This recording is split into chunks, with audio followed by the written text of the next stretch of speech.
Good morning, respected faculty members and my dear students. Before starting the lecture, as usual, it's request from my side. Please subscribe my YouTube channel and also click on the bell icon.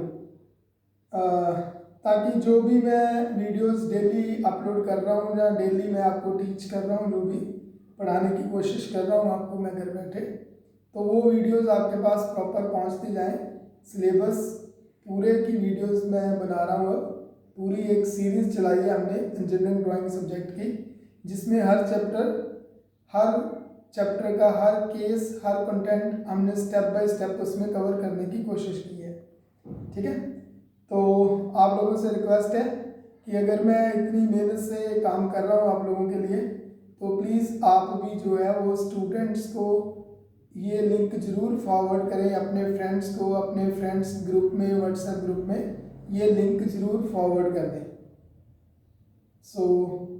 इसके साथ ही मैं lecture start करता हूँ आज। Today we start the next case and that is the case number 4। Clear? Or once recap, up to the yesterday lecture we cover the 3 cases from section of solid, and that 3 cases. In the first case, the object, in the first case the cutting plane cut the object parallel to HP। तो पहले case में हमने cover किया था कि आपका जो object है कटिंग प्लेन है, आपका मीन्स जो सेक्शन प्लेन है उसको object parallel to HP cut कर रहा है, like that. It means this plane is using for cut the object, so due to that the name of that plane is section plane. तो इस plane को दोनों नाम से जाना जाता है, इसको हम सेक्शन प्लेन भी बोल देते हैं, और ये सेक्शन प्लेन इसका सेक्शन करने का काम आ रहा है, तो सेक्शन मीन्स कट करने के काम का आ रहा है, तो that is also said as a cutting plane. Clear? So that is the section plane और कटिंग प्लेन, और ये इसको कट कर रहा है सपोज पर्टिकुलर हाइट पे और parallel to HP and perpendicular to VP। So that case said as a section plane perpendicular to VP and parallel to HP, and in that case the true section of the object lie on the HP horizontal plane because the cutting plane is parallel to HP, and in the front view that is just like a line, that section plane, the cutting plane is just like a line। First case हमने ये किया था। Clear? Second case हमने ये किया था कि when the cutting plane cut the object parallel to VP and perpendicular to HP। Now अब ऐसे नहीं कट कर रहा, अब ऐसे नहीं कट कर रहा ये, अब ये सपोज आपका कोन है तो इसको ऑब्जेक्ट को, जहाँ के कोन को ये ऐसे कट कर रहा है। It means in that case the position of the cutting plane is what? The position of the cutting plane is perpendicular to HP as well as parallel to VP। Clear? तो ये इसको ऐसे cut कर रहा है। Clear? May be from apex और may be away from apex, like this. तो ये हमने सेकंड केस किया था। क्लियर? थर्ड केस हमने किया था the cutting plane cut the object inclined to HP। Clear? So in that case that cut the object inclined to HP, cutting plane HP के साथ एंगल बना के ऑब्जेक्ट को कट कर रहा है, suppose like that, inclined to HP and perpendicular to VP। Clear? So up to here we cover the 3 cases. In the previous lectures, up to here we cover the 3 cases, and that all cases as per the position of your section plane। तो ये सारे के सारे cases आपके section plane की, cutting plane की position के according होंगे। ठीक है? तो यहाँ तक हमने ये सीख लिया था कि अगर कटिंग प्लेन किसी भी प्लेन के साथ पैरेलल कट करता है तो जो सेक्शनल व्यू है वो हमारे पास ट्रू शेप में मिलेगा, किस प्लेन के ऊपर? जिस प्लेन के साथ वो पैरेलल कट करता है। ठीक है? और दूसरे केस में हमने सीखा था कि cutting plane perpendicular to HP और पैरेलल टू VP है, इसलिए सेकंड केस में कटिंग प्लेन VP के साथ पैरेलल हो गया था, तो ट्रू शेप ऑब्जेक्ट का कहाँ मिलेगा? On the front view on VP। ठीक है? और थर्ड केस में इंक्लाइंड कट किया था, तो इस केस में सेक्शनल व्यू टॉप में तो मिलेगा, but that is not in true shape and section because the plane is inclined, so due to that the sectional view obtained in the top view that is as a apparent section। so इस case में हम इसका true section find out करेंगे। True section means that is the exact actual cross section area of your solid, जहां जहां से वो cutter ने कट किया, तो कट करने के बाद जो उसका एक्चुअल क्रॉस सेक्शन एरिया आपको दिखेगा, एक्चुअल क्रॉस सेक्शन एरिया जो दिखेगा after cutting, that said as a true section of your object of your solid. Clear? Okay, तो यहां तक हमने कवर किया था। आज हम चौथा केस स्टार्ट करने जा रहे हैं। ठीक है, चौथे केस में क्या है हमारे पास, in that case the section plane means cutting plane, section plane को हम सीपी भी बोल देते हैं, that is the cutting plane, sometime we said that is the SP, sometimes we said that is the CP. Clear? But both things are same. CP is also CP and SP both are same. SP means section plane or CP means cutting plane. So now in the fourth case he said the section plane inclined to HP. अब वो fourth case में कह रहा है कि जो आपका section plane है, जो अब आपका सेक्शन प्लेन है, that plane is what? That plane is inclined to HP, वो HP के साथ एंगल बना रहा है। The section plane now we said inclined to HP as well as that is perpendicular to VP. Clear? Inclined to HP and perpendicular to VP. तो सबसे पहले जब भी हमने सेक्शन ऑफ सॉलिड स्टार्ट करना है, first we see what is the condition of the SP, what is the condition of the section plane. तो section plane की कंडीशन के अकॉर्डिंग हम ऑब्जेक्ट को कट करेंगे, but again before that firstly we draw the object. Object lie in which position, it's base rim on HP और may be one of its element on HP।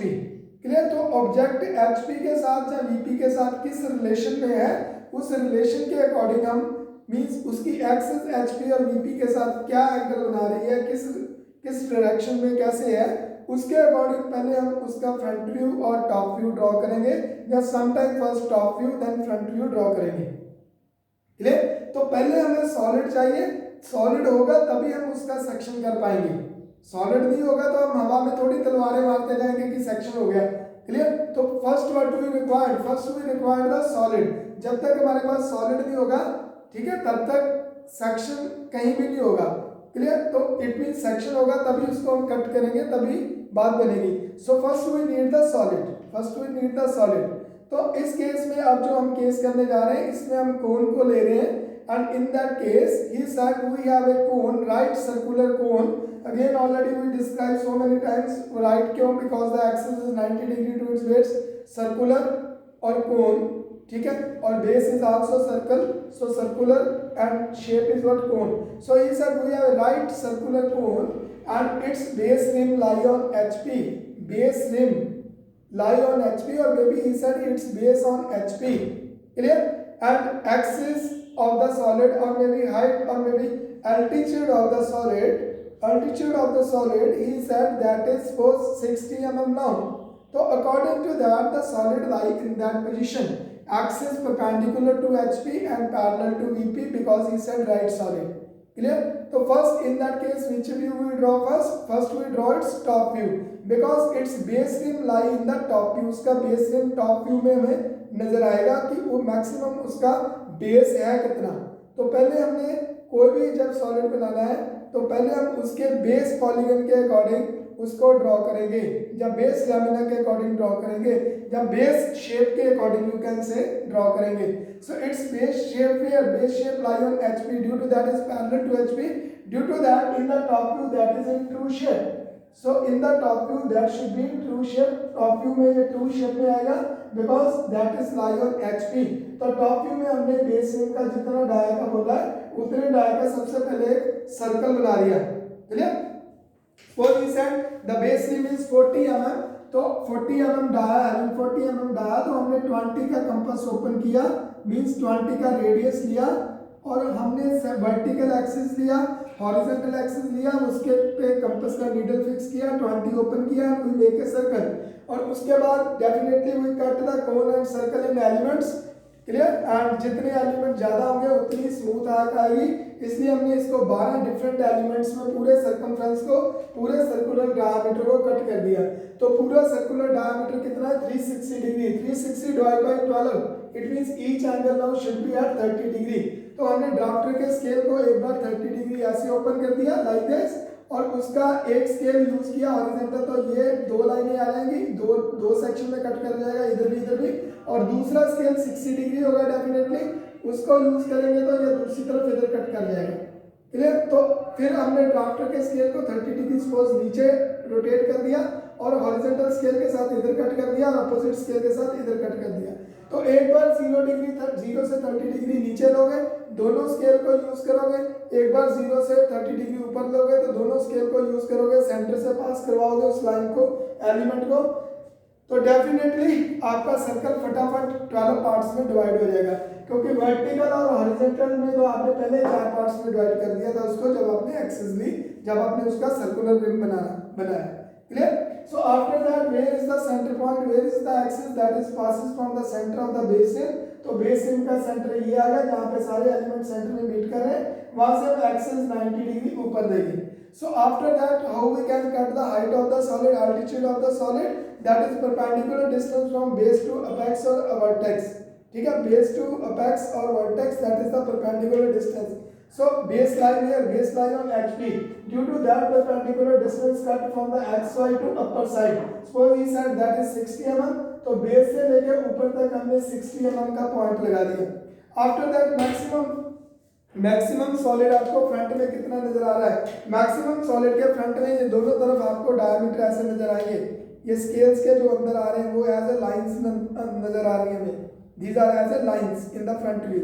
तो इसको हमने lines को पहले draw कर दिया, because these are the lines, ठीक है, these are the end edge of the or outer line of your object, so that should be dark।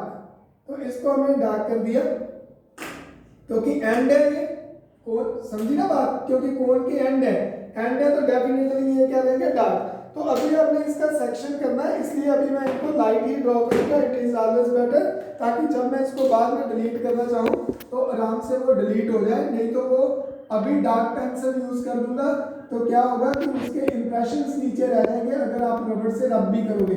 तो इसलिए बेटर है कि सेक्शन में हमेशा, जैसे मैंने कल भी बताया था कि सेक्शन में हमेशा इट शुड ऑलवेज बेटर कि first draw the all edges और all elements should be light, ठीक है। So because after the cutting plane जितने बचेंगे उनको डार्क करना हमें आसान रहेगा, और जो लाइट रहेंगे उनको हम लाइट भी रहने दे सकते हैं, और अदरवाइज लाइट अगर हमने नहीं रहने देना then you can erase with the help of pencil, रबड़, ठीक है, you can erase with the help of eraser. तो फिर उसमें आप उसको इजीली इरेज कर सकते हो अगर आपने पहले लाइट रखे हैं। अगर आपने ये पहले डार्क रख दिया देन इरेज करना मुश्किल हो जाएगा। So we draw the all elements like that. तो सारे एलिमेंट्स मैंने ड्रॉ कर दिए, और साथ साथ इन एलिमेंट्स पे I also give the number 1 2 3 all should be in clockwise direction and in chain. तो सारे नंबर आ गए, अब ये नंबर फ्रंट से हमें नजर आएंगे।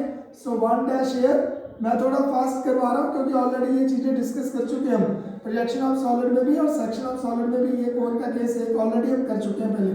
सो 2 12 देन 3 11 देन 4 10। अगर फिर भी आपको प्रॉब्लम आ रही है you can follow the my previous lecture on cone, ठीक है। देन 5 एंड 9, 5 डैश 9 डैश, ठीक है, then 6 dash 8 dash, clear, and then 7 dash is single.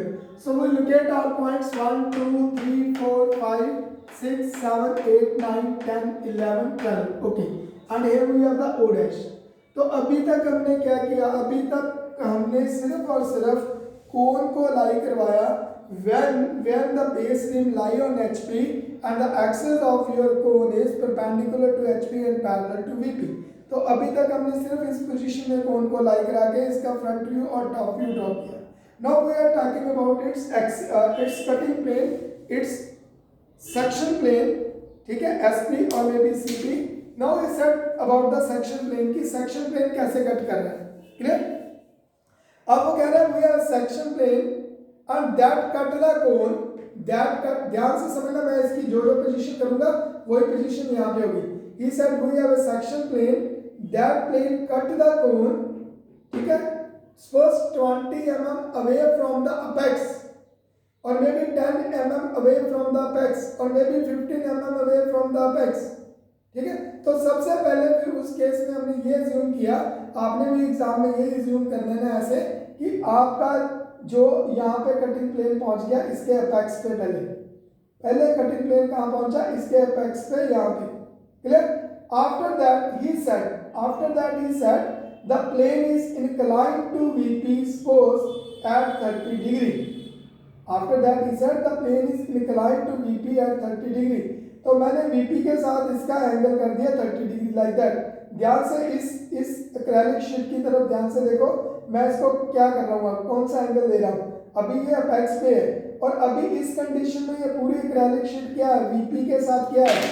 इस कंडीशन में ये आपकी जो पूरी एक्रेलिक शीट है, इस कंडीशन में पूरी एक्रेलिक शीट जो है वो वर्टिकल प्लेन के साथ पैरेलल है, that is parallel to the VP। Is it clear? Follow that point. And I fixed on apex, and in that case that is also parallel to VP. And now he said, please focus here, and now he said that is inclined to VP at 30 degree. तो मैंने क्या किया कि acrylic sheet को 30 degree का पहले मैंने angle दे दिया। I give the angle on the acrylic sheet and that is at 30 degree. तो ये 30 डिग्री के ऊपर एंगल चला गया एक्रेलिक शीट का like this, that is at 30 degree with VP। Is it clear? तो एक्रेलिक शीट 30 डिग्री VP के साथ इंक्लाइन होगी पहले, it means that is like this, that is making the angle with VP at 30 degree, it means that is like this at 30 degree, clear. और अभी भी it means यहाँ से ये 30 डिग्री एंगल बना रही है VP के साथ, क्लियर। और अभी भी पूरी शीट कहाँ पे लाई कर रही है, अभी भी पूरा कटिंग प्लेन एक्रेलिक शीट को हमने कटिंग प्लेन माना, अभी भी ये पूरा आपका सेक्शन प्लेन कटिंग प्लेन कहाँ पे लाई कर रहा है ऑब्जेक्ट में, अपेक्स पे लाई कर रहा है 30 डिग्री पे भी। But now he said that is 10-15 mm away from apex suppose. तो ये अपेक्स से 15 mm इधर चला गया सपोज। अब ये जो डिस्टेंस है अपेक्स से ये 15 mm इधर हो गया, and after that it is going for cut the object. तो इसके बाद ये ऑब्जेक्ट को कट करने के लिए नीचे जाना शुरू हो गया, it is going down for cut the object now. तो डेफिनेटली जहाँ ऑब्जेक्ट में आगे ये टच किया ऑब्जेक्ट को, जहाँ पे सपोज ये टच करेगा ऑब्जेक्ट के सर्कमफ्रेंस को आगे ऐसे लाइक दैट, तो वहां से ये इसको कट करना शुरू हो जाएगा like this, follow this thing. तो यहाँ से इसने कट करना शुरू हो गया ऐसे ऑब्जेक्ट को। So you can see here, please fix the focus, so you can see here that cut here. तो ऐसे ये कट करना शुरू हो गया लाइक दिस। तो इट मींस अगर ऐसे ये कट करना शुरू हुआ तो आपको ये पूरा प्लेन कहाँ से, एक लाइन एक एज व्यू कहाँ से नजर आ रहा है, from its top view, because this is the condition. First we draw the section plane and that should be in edge view on that may be front view and on that may be on top view, ठीक है, on that respective view that should be edge edge view. तो ये as view में कहाँ पे नजर आ रहा है, that seen from its top view में एज में नजर आया। तो वो टॉप व्यू में जब एज पे नजर आया तो इट मींस ये कटिंग प्लेन लाइन किसके साथ एंगल बना रही थी, ये पूरी cutting plane line vertical plane के साथ एंगल बना रही थी लाइक दिस 30 डिग्री, क्लियर। और कहाँ पे नजर आ रहा है, एज पे नजर आ रहा है, इसी क्लियर। तो ये अगर एज पे ये एंगल बनाता हुआ एज पे नजर आ रहा है हमें ऐसे, अब इज इट क्लियर।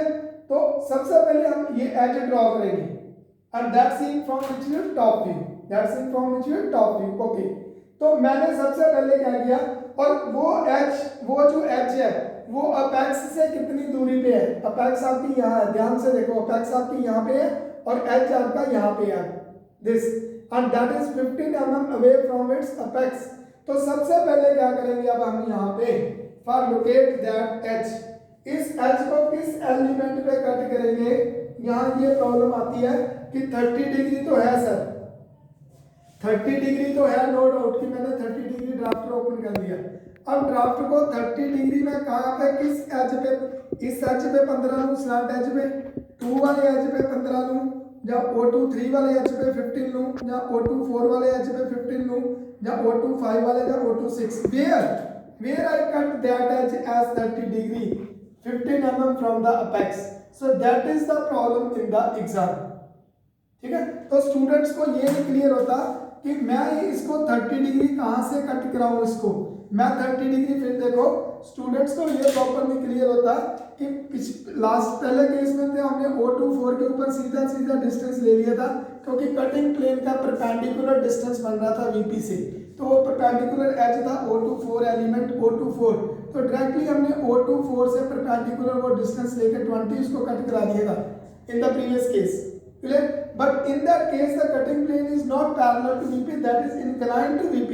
तो इंक्लाइंड टू VP होने के कारण मैं किस एच पे 15 mm का डिस्टेंस मार्क करूं, ऑन विच और on the which I mark the distance 15 mm first, for that show the cutting plane, so it means O21, O22, O23, O24, O25, O26 और O27, क्लियर। क्योंकि ये 17 से नीचे नीचे आएगा, बिकॉज ऑलरेडी हमने समझ लिया कि कटिंग प्लेन को यू आर द ऑब्जर्वर, तो आपने अपनी तरफ ही मानना है, तभी आपको सेक्शन व्यू नजर आएगा, ठीक है। तो अब यहाँ पे किस एज पे 15 mm डिस्टेंस लूं मैं, ताकि हम उसको हम कटिंग प्लेन को प्रॉपर वहां पे शो कर सकें, and that is the big problem for the students in the exam। तो स्टूडेंट यहाँ पे नॉर्मली समझ नहीं पाता और वो तुक्के से इसको फिर ड्रॉ करने की कोशिश करता है इन द एग्जाम, ठीक है।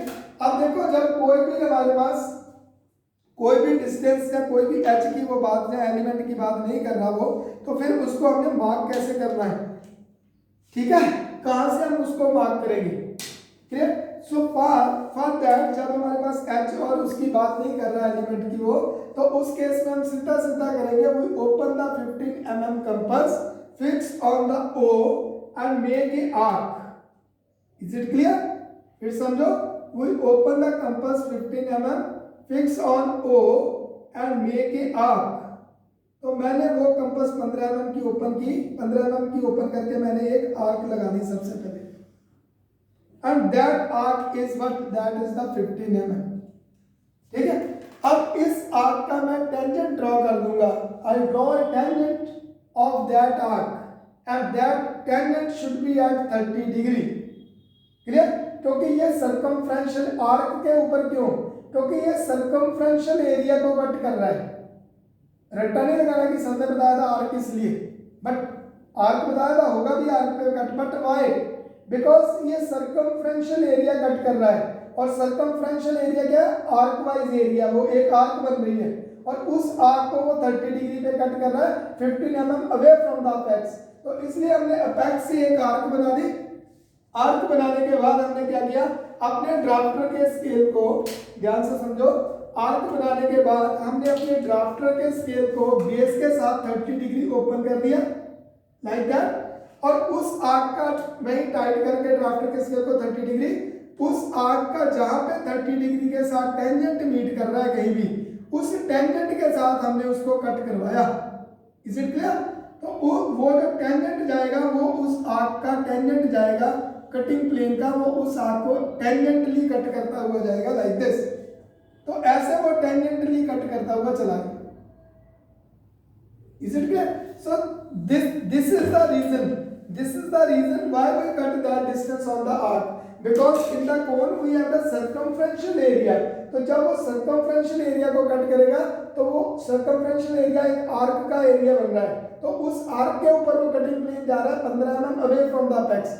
This is the reason why we make the first arc, and after that we draw the tangent of that arc at the given angle with the VP।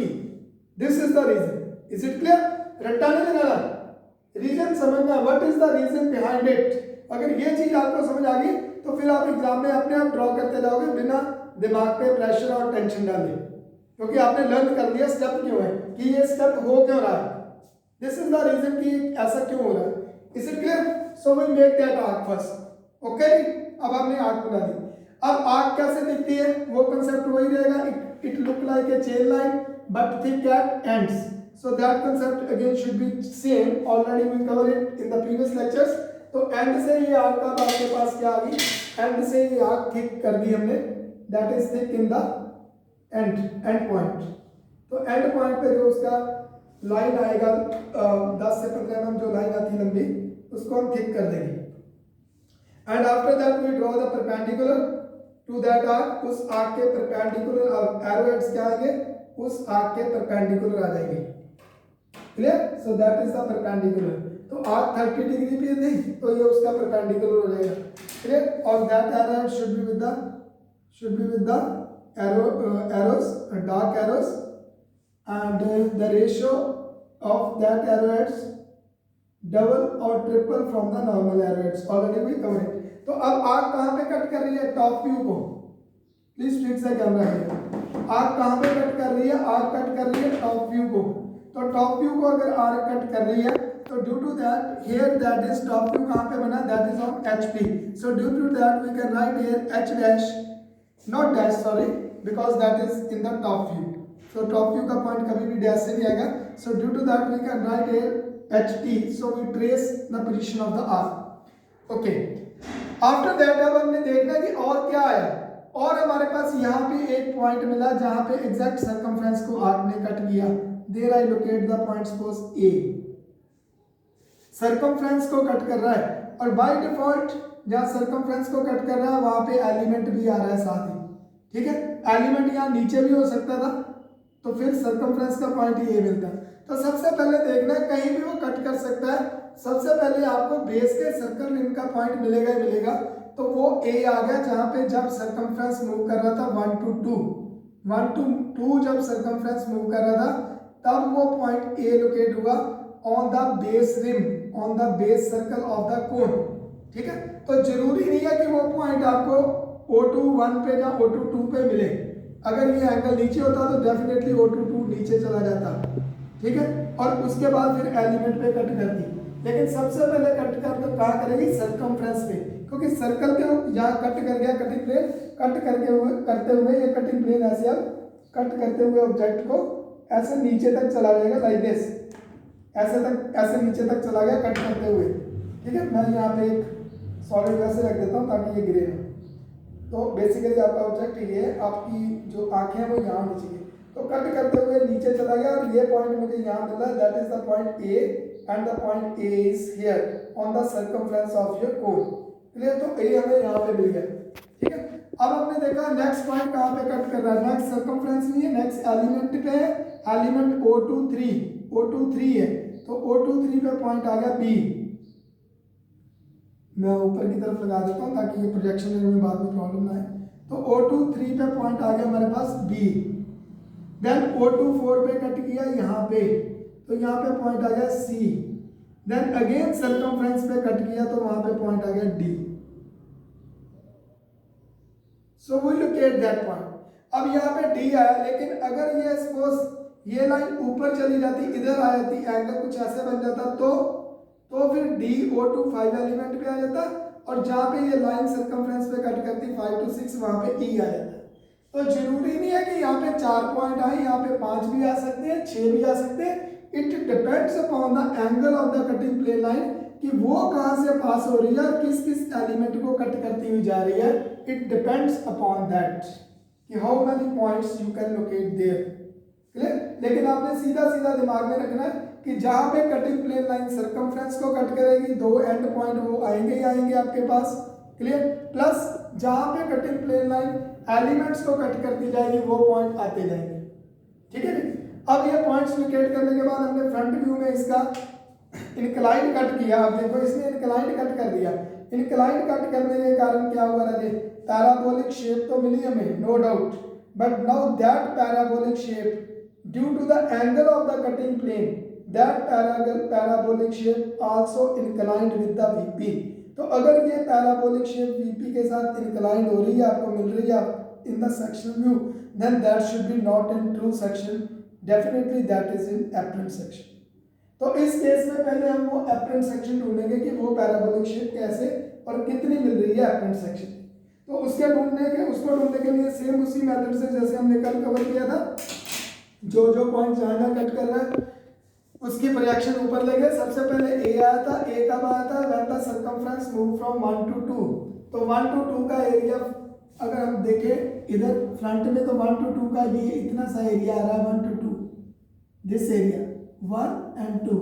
तो definitely इसका अगर projection लेके गए तो इसका projection 1 to 2 के point के साथ उनके बीच में कहीं आपको जाके मिलेगा 1 to 2 like this on the circumference 1 to 2.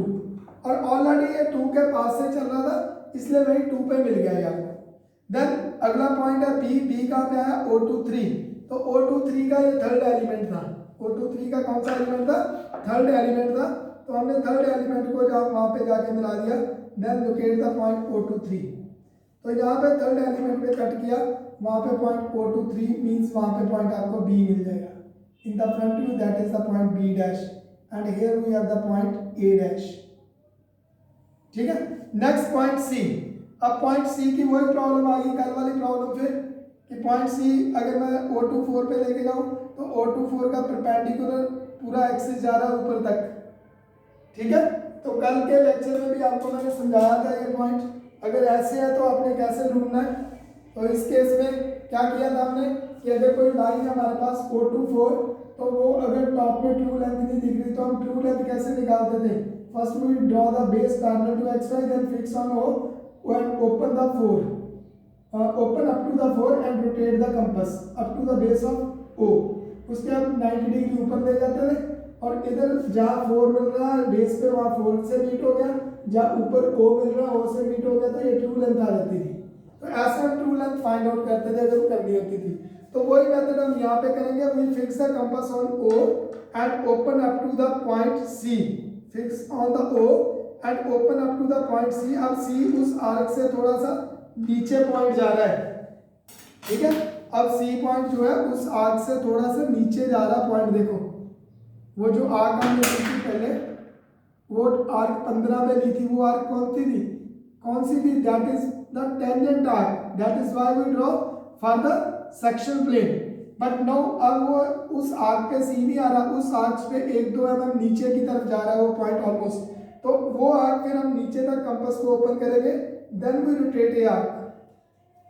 ठीक है, अब हमने O से जहाँ पे C कट किया, कटिंग प्लेन ने O24 कट किया, वहाँ पे C लोकेट हुआ था ना आपका, इसलिए हमने O से लेके जहाँ पे कटिंग प्लेन O24 को कट कर रही है वहाँ C लोकेट हुआ, इसलिए हम O से लेके C तक कंपास ओपन करेंगे, देन रोटेट ए आर्क। और उस C का बेस कहाँ पे था? O पे, तो इसलिए उस पॉइंट को रोटेट करते हैं हम O के बेस तक ले गए। इट मीन्स O27 पे आ गया C। तो अब C कहाँ पे पहुंच गया? O27 पे। और O27 का एलिमेंट कौन था? सा फ्रंट में बिल्कुल लास्ट वाला। तो उस लास्ट वाले एलिमेंट के ऊपर हमने इसका प्रोजेक्शन गिरा दिया। उस लास्ट वाले एलिमेंट के ऊपर इसका हमने प्रोजेक्शन फर्स्ट फॉल करवा दिया लाइक दिस। तो ये प्रोजेक्शन फॉल करवा दिया हमने यहाँ पे लाइक दिस। तो ये प्रोजेक्शन आपका यहाँ पे चला गया C। तो इस प्रोजेक्शन के बाद हमें एक्चुअली अब C कहाँ पे आ गया? C अब यहाँ पे आ गया, लेकिन C अब हमें चाहिए कहाँ पे था? C हमें चाहिए था किस एलिमेंट पे? O24 पे। O24 का एलिमेंट ये है, तो इसलिए इसको पैरेलल टू बेस वहां तक ले गए। पैरेलल टू बेस इसलिए क्योंकि कोई चीज आपको जितनी फ्रंट में दिखती है, जितनी आपको फ्रंट से दिख रही है उतनी ही साइड से दिखेगी, इसलिए पैरेलल टू बेस हम 90 डिग्री वहां ले गए जहां लोकेट कर दिया, वहां C डैश लोकेट हो गया, यहाँ एक्चुअल पोजीशन पॉइंट की लोकेट होगी C dash. Then last point D again on the circumference, when the circumference move from 4 to 5. So 4 to 5, this is the area. So from that point D, we draw the perpendicular projection for that. So with the help of this projection, we can definitely locate the point. Which one? The point D. It means D dash we locate here. So after locating the point, which type of shape we cut? We cut the shape and that shape having the circumferential area.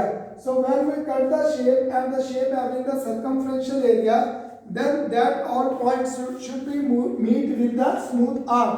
So in that case the all points should be meet with the smooth arc. तो यहाँ पे हम एक smooth arc के साथ इन points को meet कराना शुरू करेंगे like this. So meet that all point in the smooth arc. तो ये सारे पॉइंट यहाँ पे स्मूथ आर्क में मीट होते हुए, एक्चुअली C थोड़ा सा प्रोजेक्शन यहाँ पे कोई टेढ़ा हुआ है, अदरवाइज ये स्मूथ आर्क में ऐसे मीट करता हुआ पॉइंट जाएगा लाइक दिस। तो ये पैराबोलिक शेप आपको फ्रंट में नजर आएगी। अब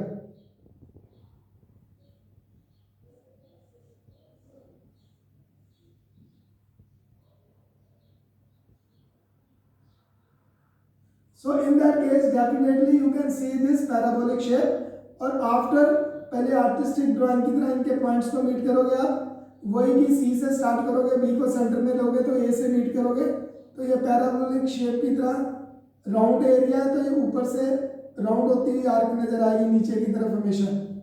तो ये पैराबोलिक की तरह पहले फ्री हैंड ड्रॉ करोगे, बाद में फाइनल टच में उसको डार्क कर दोगे जैसे मैंने किया अभी। Is it clear? So with that you can locate the all points. इस मेथड से आप सभी के सारे पॉइंट जो है इजीली लोकेट कर दोगे विद दैट मेथड। ठीक है जी, ऐसे यहाँ पे जाएगी, ये तो आर्क थोड़ी सी टेढ़ी होगी आर्क यहाँ से, तो ये यहाँ पे जा रही है ऐसे। So you can locate the all point with this method. तो अब नेक्स्ट क्या कंसेप्ट है? नेक्स्ट कंसेप्ट ये है कि जितने एरिया में कटर चला उतने एरिया में और कोई लाइन नहीं आएगी। So all lines from that area should be erased. सारी लाइनें उस एरिया से इरेज हो जाएंगी and only draw the hatching line and that line should be 45 degree to the base of your object. तो आपके ऑब्जेक्ट के बेस के साथ 45 डिग्री पे इसमें हैचिंग लाइन आ जाएगी बस। And distance between the one edge to the other edge minimum 2 mm and maximum 3 mm। Clear? So you can draw that hatching line. So with the help of that you can easily find it that is this section. तो आप यहाँ पे easily find कर दोगे कि ये कौन सा section है। अब आपके पास क्या था, यहाँ पे कटिंग प्लेन एरिया क्या था, that is not parallel to VP. Due to that section view not in true section. तो अगर ये true section नहीं है then that is the apparent section.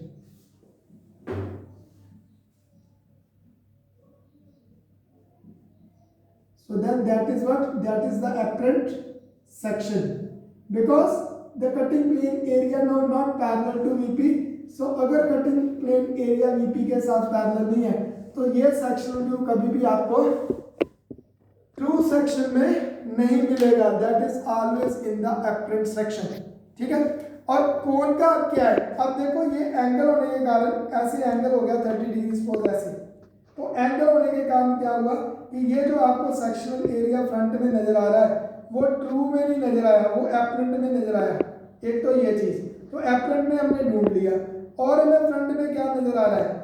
और अगर हम ध्यान से देखें तो हमें फ्रंट में मैक्सिमम जो कोण का क्या है, मैक्सिमम जो डायामीटर वाला एजेस हैं दोनों तरफ, वो दोनों एजेस नजर आ रहे हैं क्योंकि सेक्शन पहले कट गया, उसके पीछे डायमीट्रिक एज थे। अगर मैं ये लाइन को इधर रखता हूँ आपको और अच्छी तरह क्लियर होगा, तो उसके पीछे डायमीट्रिक एज थे, सेक्शन आगे निकल गया, एज पीछे रह गए, वो नजर आ रहे हैं। तो इट मींस अब इस केस में क्या हुआ, इस केस में हमारे पास ये कोण की जितनी भी आउटर लाइंस हैं, outer lines should be dark now. तो इस केस में हमें कोण की आउटर लाइंस को डार्क करना पड़ेगा क्योंकि ये एज ए आउटर एज नजर आएगा, ये एज ए आउटर एज नजर आए, इसलिए हमने पहले इनको लाइट रखा। बाद में सेक्शन में देखा कि सेक्शन में कौन कौन सा एरिया कटा है, कौन कौन सा बचा है। अब जो बचा है उसको हमने डार्क कर दिया और बेस पूरा बचा है, और बेस पूरा भी हमारे पास यहाँ पे क्या हुआ, डेफिनेटली डार्क आएगा। क्लियर?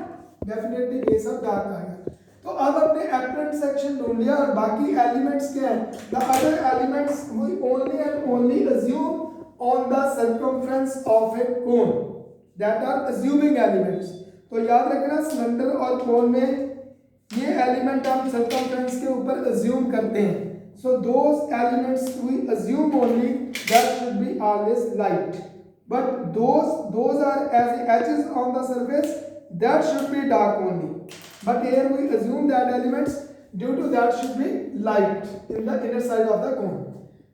तो अब आपने पहले क्या ढूंढ लिया, यहां तक अभी आपने क्या ढूंढा, यहां तक अभी आपने सिर्फ और सिर्फ एपरेंट सेक्शन ढूंढा। यहां तक हमने सभी एपरेंट सेक्शन, अभी तक सिर्फ और सिर्फ एपरेंट सेक्शन फाइंड आउट किया एंड दिस एपरेंट सेक्शन, ये वाला सेक्शन फाइंड आउट किया है। ठीक है? अगर मैं इसको आपको दिखाने की कोशिश करूं कि ये ट्रू शेप में क्यों नहीं आ रहा, देखो ये इसी का कटा हुआ पोर्शन है, ध्यान से देखना भैया, ये इसी का कटा हुआ पोर्शन है फ्रॉम दैट साइड, यस इसी का कटा हुआ पोर्शन था ना। इसी पोर्शन को जब हमने स्केल के साथ, मींस जब हमने कटिंग प्लेन को, जब सेक्शन प्लेन को 30 डिग्री विद वीपी रख के कट किया तो ये पोर्शन आ गया था ऐसे, लाइक दैट। तो ये कटा हुआ पोर्शन ऐसे आ गया था हमारे पास। Like this 30 degree with VP like this. तो ये पोर्शन आ गया था ऐसे, तो ये तो कट गया। अब ये जो शेप पैराबोलिक आई ये वीपी के साथ पैरेलल नहीं हुई, इसलिए हमें फ्रंट में क्या देगा, ट्रू सेक्शन नहीं नजर आएगा। That is the apparent section, हमें फ्रंट में ये नजर आया। Is it clear? लेकिन ये अपरेंट सेक्शन नजर क्यों आया, पहले देखो क्यों। इसको देखो, ये पीस कटा था, अगर मैं कटा हुआ पोर्शन आपके सामने रख देता हूँ, अब आपको समझ आएगी ये बात। ये अब पैरेलल टू वीपी है। Now this piece is what, this is the parallel to VP. Cutting plane अगर पैरेलल रख रहे तो ये पैरेलल टू वीपी है। लेकिन इस केस में क्या था, cutting plane incline to VP था। अब देखो जब मैं कटिंग प्लेन को इनक्लाइन टू वीपी कर रहा हूँ, देखना ध्यान से, जब मैं इनक्लाइन टू वीपी कर रहा हूँ तो क्या हो रहा है, ये शेप जो है अब आपको यहाँ पे फ्रंट में पूरी पैराबोलिक तो नजर आ रही है, लेकिन फ्रंट में आपको प्रॉपर नहीं नजर आ रही। जब मैं इनक्लाइन टू वीपी कर रहा हूँ तो ये पैराबोलिक तो नजर आ रही है आपको शेप, लेकिन ये पूरी एज ए ट्रू शेप आपको नजर नहीं आ रही। ठीक है, नजर क्यों नहीं आ रही, you can see here again, जब ये पैरेलल टू वीपी है तो आपको ये ट्रू शेप नजर आई ऐसे।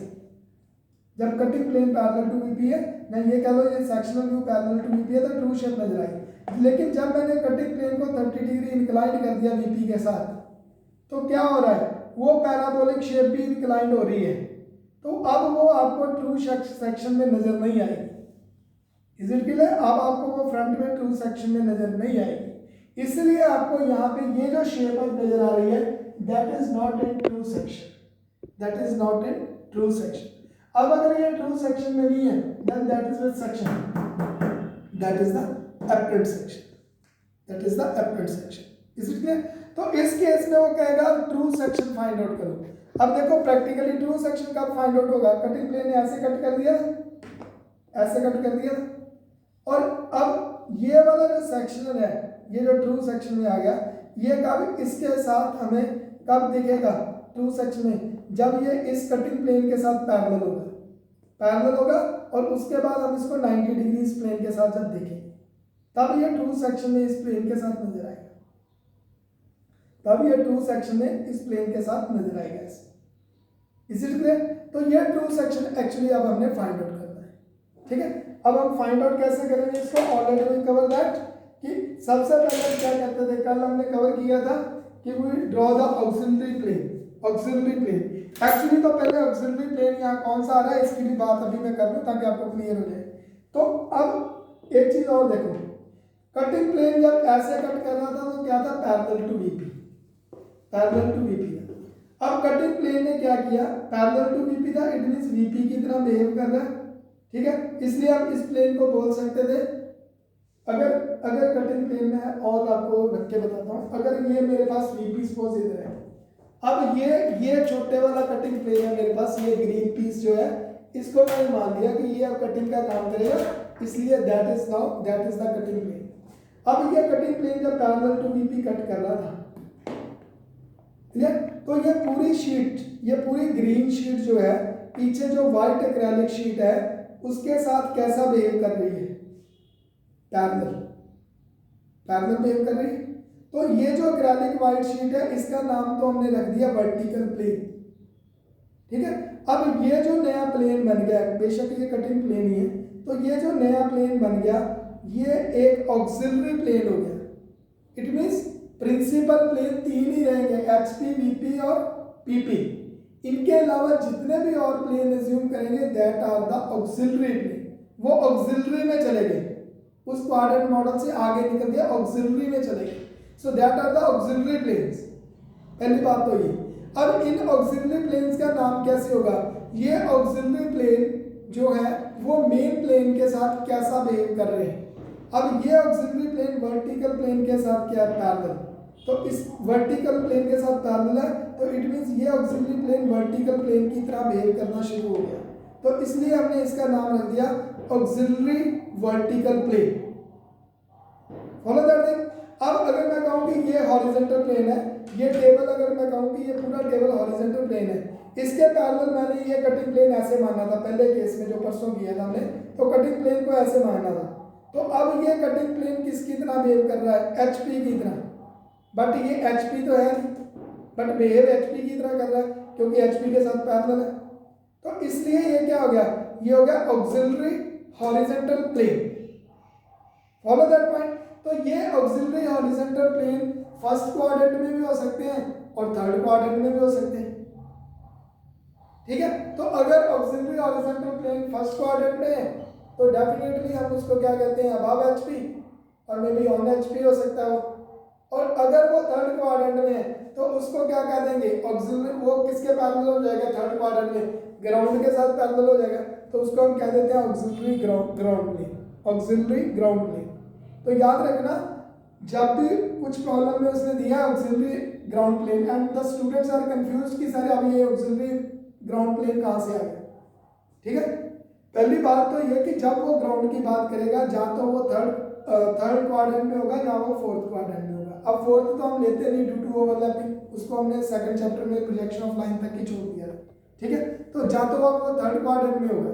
ठीक है, तो थर्ड क्वाड्रेंट में अगर वो प्लेन की बात कर रहा है ग्राउंड प्लेन, तो definitely that is also as a auxiliary ground plane. ठीक है, इट मींस यू कैन से हमारे पास ये थर्ड क्वाड्रेंट था, थर्ड क्वाड्रेंट का ये ग्राउंड प्लेन था और ये हॉरिजॉन्टल प्लेन था। अब यहाँ पे जो प्लेन अज्यूम किया जो ग्राउंड के भी पैरेलल होगा और हॉरिजॉन्टल प्लेन के साथ भी पैरेलल होगा, then you can say that is the auxiliary ground plane if that is in third quadrant. If that is in first quadrant then that is the auxiliary horizontal plane. समझ आ गई ना? तो it means वो plane parallel to HP होगा, parallel to ground होगा, लेकिन अगर वो फर्स्ट क्वाड्रेंट में है तो वो ऑक्सिलरी हॉरिजॉन्टल प्लेन हो जाएगा, अगर वो थर्ड क्वाड्रेंट में है तो ऑक्सिलरी ग्राउंड प्लेन हो जाएगा, क्योंकि वो ग्राउंड के साथ अब क्या बिहेव कर रहा है वो चीज मायने रखती है। Is it clear? तो ऐसे ही अगर वो फर्स्ट क्वाड्रेंट में लाई कर रहा है तो ऑक्सिलरी वर्टिकल प्लेन हो जाएगा इन द फर्स्ट क्वाड्रेंट, और अगर थर्ड में भी लाई कर सकता था ऐसे तो नीचे उसके एचपी के नीचे तो वो क्या होता है, auxiliary vertical plane, but that is in third quadrant below HP. ठीक है, because that is behave like a vertical plane. So this is the auxiliary vertical plane and this is the auxiliary horizontal plane. और कल हमने एक plane discuss किया था auxiliary inclined plane, when that plane is inclined to HP and perpendicular to VP, that is the auxiliary inclined plane. आज एक नया plane add होने जा रहा है, that is the AIP, auxiliary vertical plane, auxiliary vertical plane. It means auxiliary vertical plane कब आया, देखो, when the cutting plane cut the object inclined to VP and perpendicular to HP, तो definitely इसकी ऐसे अगर कट किया तो definitely इसकी ट्रू शेप कहाँ पे दिखेगी, इसी पे दिखेगी, because that is parallel to VP। तो ट्रू शेप इसकी इसी प्लेन के ऊपर दिख रही है, दिस प्लेन। अब ये प्लेन किस कंडीशन में था, ये प्लेन था perpendicular to HP and inclined to VP। ठीक है, तो अब ये प्लेन ऑक्सिलरी प्लेन अगर एंगल बना रहा है तो वो किस प्रिंसिपल प्लेन के साथ एंगल बना रहा है उसके अकॉर्डिंग उसका नाम होगा। कल क्या था, ऑक्सिलरी प्लेन एचपी के साथ बना रहा था एंगल, तो उसमें हमने उसका नाम रख दिया AIP, auxiliary inclined plane, because that is inclined to HP. ठीक है, तो उसको रख दिया था एआईपी, ऑक्सिलरी इंक्लाइंड प्लेन।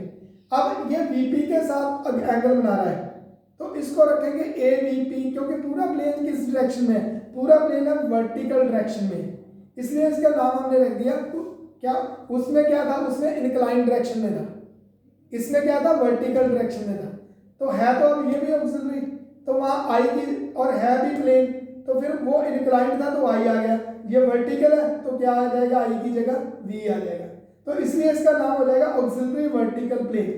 तो अब ऑक्सिलरी वर्टिकल प्लेन की डेफिनेशन क्या बनी, लिख लो इसको please, write on your notebook. पहले 2 नंबर का क्वेश्चन आएगा, व्हाट इज एवीपी, तो आप वहां पे डेफिनेशन दोगे, AVP means auxiliary vertical plane.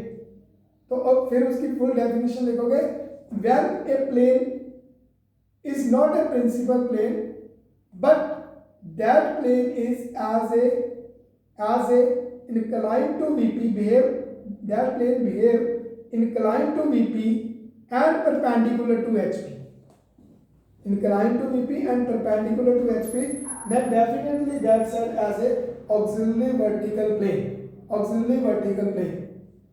It means AVP की definition क्या बनी, when the plane is perpendicular to HP and inclined to VP, then that is as a auxiliary vertical plane।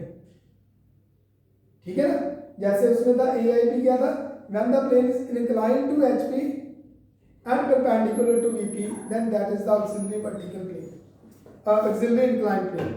इस case में क्या है, AVP. AVP की definition क्या बनी, when the plane is perpendicular to HP and inclined to VP, then that is auxiliary vertical plane. ठीक है, अब वर्टिकल क्यों आ गया, क्योंकि एंगल VP के साथ बना है, ठीक है, then that is as a auxiliary vertical plane. Okay, तो अब इसकी डेफिनेटली ट्रू शेप कहाँ आ गई, ऑक्सिलरी वर्टिकल प्लेन पे. तो वो ऑक्सिलरी वर्टिकल प्लेन पे ट्रू शेप ढूंढनी है. अब ऑक्सिलरी वर्टिकल प्लेन टॉप से क्या दिख रहा है, एक लाइन दिख रहा है. किस एंगल पे है वो लाइन, डेफिनेटली वो है लाइन किस एंगल पे, ऑक्सिलरी वर्टिकल प्लेन की. ऑक्सिलरी वर्टिकल प्लेन की लाइन कटिंग प्लेन वाले एंगल के ऊपर ही है. जिस एंगल पे कटिंग प्लेन था उसी एंगल के ऊपर आपका auxiliary incline plane, auxiliary vertical plane है. ठीक है, तो कटिंग प्लेन के एंगल के ऊपर ही ऑक्सिलरी वर्टिकल प्लेन की जो है वो उसी एंगल पे उसकी लाइन शो होगी. Because why, because we assume that plane is parallel to the cutting plane. In that case that we assume that plane is parallel to the cutting plane. क्यों पैरेलल करते हैं, क्योंकि उसकी ट्रू शेप तभी आएगी. कल समझाया था ना कि अब कुआं जो है वो घोड़े के पास जा रहा है, तो ये जो ट्रू शेप है ये अब वीपी पे जा रही है, तो उसकी ट्रू शेप वीपी पे आएगी, एवीपी पे. उसकी ट्रू शेप कहाँ पे आएगी, एवीपी पे, ऑक्सिलरी वर्टिकल प्लेन पे. Is it clear. तो इसीलिए उसको उस प्लेन को अगर हम कटिंग प्लेन के साथ पैरेलल रखेंगे तो डेफिनेटली उसकी ट्रू शेप उस पे आएगी. तो जब ट्रू शेप आ रही है तो दोनों में जो डिस्टेंस है वो क्या बन रहा है, परपेंडिकुलर. दोनों में डिस्टेंस क्या बन रहा है, परपेंडिकुलर. Is it clear. तो इट मीन सबसे पहले अब हमने ट्रू शेप फाइंड आउट करने के लिए क्या किया, हमने जो कटिंग प्लेन का एंगल है इसी एंगल पे हमने ऑक्सिलरी वर्टिकल प्लेन की लाइन को अज्यूम किया कि यहाँ पे ऑक्सिलरी वर्टिकल प्लेन की लाइन है. मैं थोड़ा इसको छोटा कर दूंगा एरर को. तो ऑक्सिलरी वर्टिकल प्लेन की लाइन इसी एंगल पे चलेगी कि इसी एंगल पे ऑक्सिलरी वर्टिकल प्लेन की लाइन है हमारे पास, like this at the same angle. तो यहाँ पे मैंने इसी एंगल पे ऑक्सिलरी वर्टिकल की प्लेन की जो लाइन है वो फॉलो करवा दी. मीन्स फॉलो करवाने का मतलब ड्रॉ कर दी, लाइक दिस. तो अब ये जो लाइन बन जाएगी, ये लाइन अब आपकी क्या बन गई, ये लाइन बन गई आपके पास, that is what, that is AVP, auxiliary vertical plane. आपने अज्यूम कर लिया जो यहाँ पे हमें एक लाइन में टॉप व्यू से नजर आ रहा है, HP पे नजर आया, HP को रोटेट किया तो वो नीचे चला गया. ठीक है, तो ये लाइन है. अब वो डिस्टेंस क्या हो रहा था उस कटिंग प्लेन के साथ ऑक्सिलरी प्लेन का, परपेंडिकुलर डिस्टेंस हो रहा था ना. तो इसलिए हमने क्या किया कि ड्राफ्टर का एक स्केल हमने कटिंग प्लेन के पैरेलल बोल दिया, ऐसे कटिंग प्लेन लाइन के पैरेलल चला गया एक स्केल, और अपोजिट स्केल को यूज करते हुए हमने सारी परपेंडिकुलर प्रोजेक्शन उन पॉइंटों से ड्रॉ करा दी जहां जहां ABCD कट कर रहे हैं, क्योंकि हमने ABCD के डिस्टेंस को ही लोकेट करना है. यहाँ पे इसी शेप को यहाँ पे ट्रू शेप में लेके आना है, इसलिए हमने सभी पॉइंटों से परपेंडिकुलर प्रोजेक्शन फॉर्म करवा दी, लाइक दिस. ऐसे कटिंग प्लेन लाइन के parallel, please focus on the board. ऐसे कटिंग प्लेन लाइन के पैरेलल हमारे पास प्रोजेक्शन यहाँ पे B आ गई, ऐसे C, again that is what, that is parallel to the cutting plane. यहाँ पे पैरेलल, यहाँ पे थोड़ी गलत चलेगी लाइन.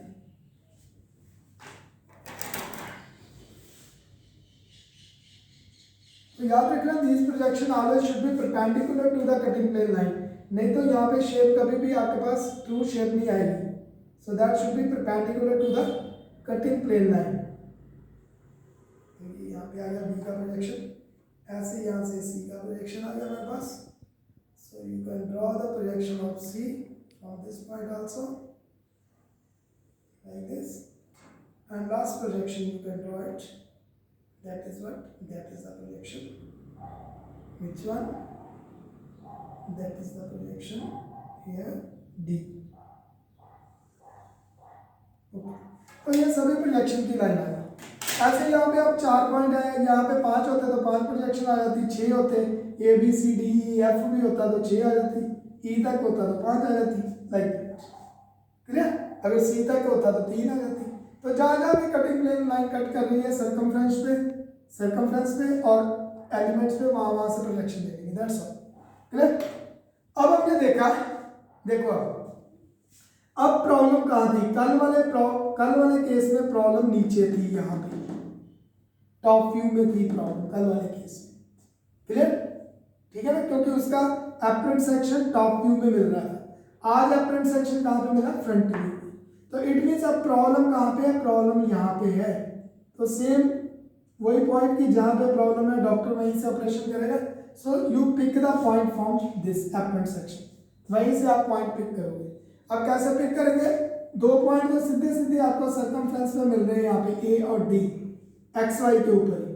तो इट मीन्स ए का प्रोजेक्शन जहाँ पे कट किया ए आई पी को, वहां पे ए लोकेट हो गया।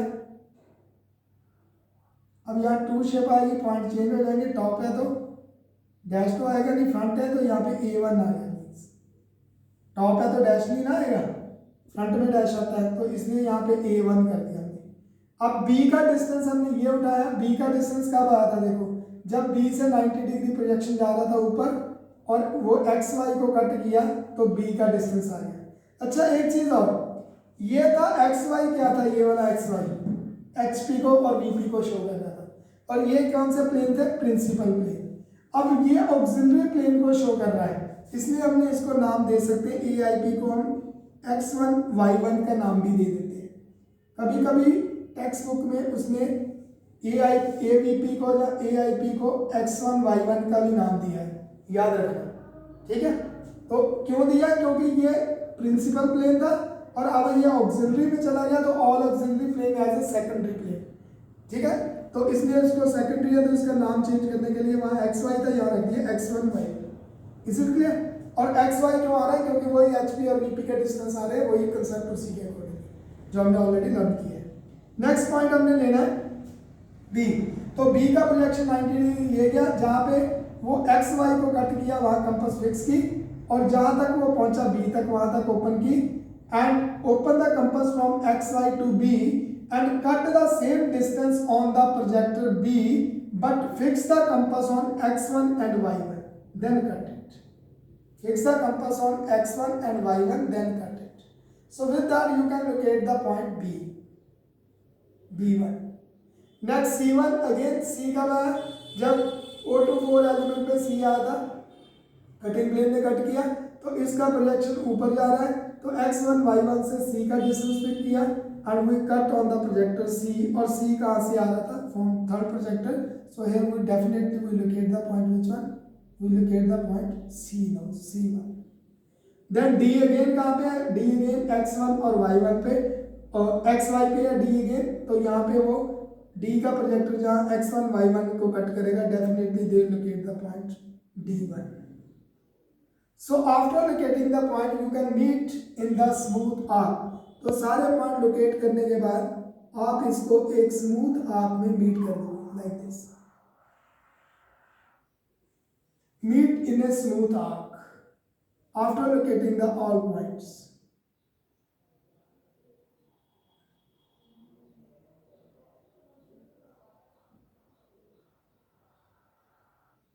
Clear.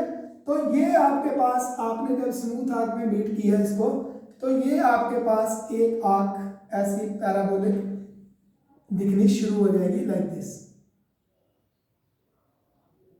And in that arc you can see the base point A to D, the base, full base is dark, so due to that here also the A to D it should be dark because that is its base. तो you can see अब ये वाला जो parabolic shape मिल रहा है, इस shape से apparent section से बड़ा मिल रहा है, क्यों, because that is the true section, but definitely in the true section the cross section area is bigger than the apparent section, ठीक है। apparent section कब आया, जब वो क्रॉस सेक्शन एरिया, जब वो sectional area incline to VP हुआ, तब apparent आया। और ट्रू कब आया, जब उस सेक्शनल एरिया को हमने parallel to auxiliary incline plane मान लिया, तो डेफिनेटली वहां पे वो ट्रू सेक्शन दिखना शुरू हो गया। Is it clear? So as per the concept, again all lines again should be erased from that sectional view.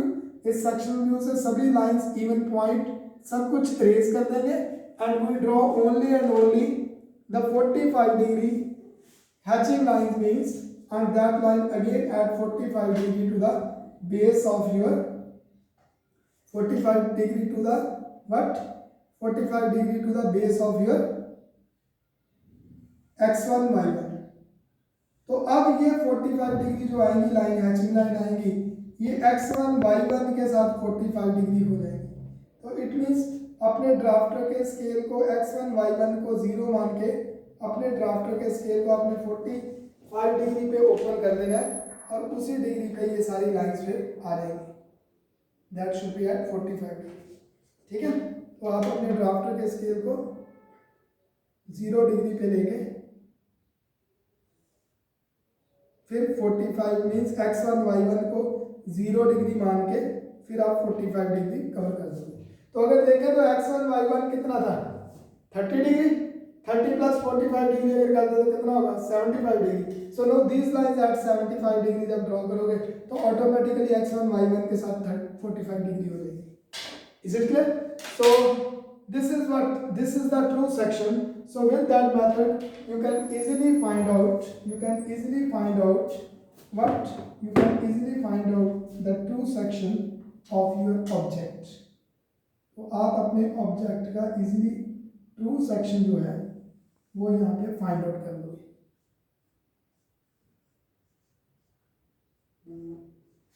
So this is the true section, and that is on where?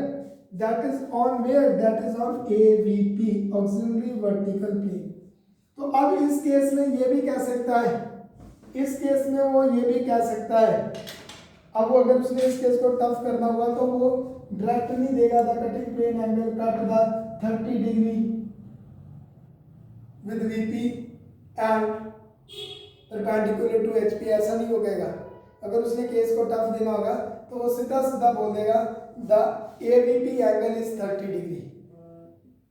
तो definitely जब वो AVP angle की बात करेगा, सुनो बात कर सकते, तो डेफिनेटली जब वो AVP एंगल की बात करेगा तो definitely it means that angle should be with the vertical plane. तो ये हमने अज्यूम करना होगा उस केस में ये हमें क्लियर होना चाहिए कि जब भी वो AVP की बात कर रहा है then that angle always with the vertical plane, और जब भी वो AIP की बात कर रहा है then that angle always with the horizontal plane। Clear? और जब भी वो auxiliary की बात कर रहा है it means that planes are not as a principal plane। तो अभी तक हमने 2 नए प्लेन ऐड कर दिए, अब 3 प्लेन तो हमने पहले ही पढ़े थे, कौन कौन से 2 क्यों इवन 4 प्लेन ऐड कर दिए। अब 3 प्लेन हमने पहले पढ़े थे, कौन कौन से 3 प्लेन जो हमने पहले रीड अप किए थे वो कौन कौन से थे बचे हमारे पास? वो 3 प्लेन प्रिंसिपल प्लेन थे। जो प्रिंसिपल प्लेन कौन कौन से थे? Horizontal plane, vertical plane and profile plane. तो ये 3 प्लेन पढ़े थे। आज हमने 4 प्लेन और ऐड किए, कौन कौन से? Auxiliary vertical plane, auxiliary horizontal plane, फिर देखो auxiliary vertical plane with HP, auxiliary vertical plane, parallel to HP, auxiliary horizontal plane, inclined to HP, auxiliary inclined plane, inclined to VP, auxiliary vertical plane। तो ये 4 plane और add हो गए। तो आप confuse मत होना कि अगर डेफिनेशन आती है what is AVP, what is AIP, what is auxiliary horizontal plane, what is auxiliary vertical plane, और समटाइम ऑक्सिलरी हॉरिजॉन्टल को अगर थर्ड क्वाड्रेंट में पढ़ा है तो समटाइम वो ये भी बोल देता है auxiliary ground plane. It means ground के ऊपर नहीं है, ग्राउंड के साथ पैरेलल है लेकिन third quadrant. Clear? Like that, समझ आ गई बात? जहाँ ग्राउंड के थर्ड क्वाड्रेंट में HP से नीचे है लेकिन ग्राउंड पे नहीं है, तो इट मींस थर्ड क्वाड्रेंट में जो HP या फोर्थ क्वाड्रेंट में जो HP से नीचे और ग्राउंड से ऊपर होगा वो ऑक्सिलरी ग्राउंड प्लेन होगा। ठीक है, और अगर वो फर्स्ट में होगा तो वो HP से ऊपर होगा तो वो ऑक्सिलरी हॉरिजॉन्टल प्लेन होगा। Is it clear? So these are the 4 auxiliary planes: auxiliary horizontal plane, auxiliary vertical plane, auxiliary inclined plane and auxiliary vertical plane। ठीक है, and auxiliary horizontal plane and auxiliary inclined plane। ठीक है, तो auxiliary vertical plane जो होगा वो definitely that plane is inclined to VP. A VP, आज हमने ए वीपी का केस किया, ऑक्सिलरी वर्टिकल प्लेन। तो in that case, in the exam he can set find the sectional view on AVP। sometime वो ये भी कह देगा इस केस में find the sectional view on AVP। तो it means अब वो जो AVP पे sectional view मिल रहा है, definitely that is in true section, ठीक है, क्योंकि AVP को assume ही हम तब करते हैं जब हमने इंक्लाइन कट करने के बाद ऑक्सिलरी वर्टिकल प्लेन को अज्यूम ही तब करेंगे जब इंक्लाइन कट कर गया और उसके ऊपर हमने ट्रू सेक्शन लिया। So that is always as a true section. Clear? तो ये केस हमने कवर किया था, मतलब कवर किया आज। So in that case the section of solid obtained on AVP, and definitely जब वो कहेगा section of solid obtained on AVP, then definitely the cutting plane cut the solid in that case